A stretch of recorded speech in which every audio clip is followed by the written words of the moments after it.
নমস্কাৰ, মই সংস্কৃতা মালাকাৰ।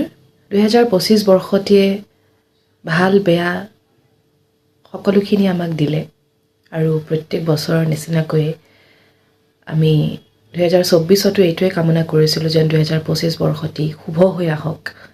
তাৰ মাজত ভাল বেয়াটো থাকিবই। তেনেদৰে এইবাৰ আমি আগবাঢ়িবলৈ লৈছোঁ 2026লৈ। গতিকে 2026 বৰ্ষটি আমাৰ প্ৰত্যেকৰে বাবে শুভ হওক, শুভ হোৱাৰ কামনা কৰিলোঁ। ভাল হওক, ভাল হোৱাৰ কামনাৰে লগতে সকলোৰে জীৱনলৈ দুখবোৰ আঁতৰি সুখেৰে ভৰি পৰক 2026 বৰ্ষটি, তাকে কামনা কৰিলোঁ। বছৰটিৰ আগমনত আমি সকলোৱে সুখেৰে বছৰটোক আগুৱাই লৈ যাওঁ, বছৰটিক আগমন জনাওঁ আৰু নতুন বছৰৰ আন্তৰিক শুভেচ্ছা যাচিছোঁ। ধন্যবাদ। 2025 বৰ্ষটিয়ে ভাল বেয়া সকলোখিনি আমাক দিলে আৰু প্ৰত্যেক বছৰ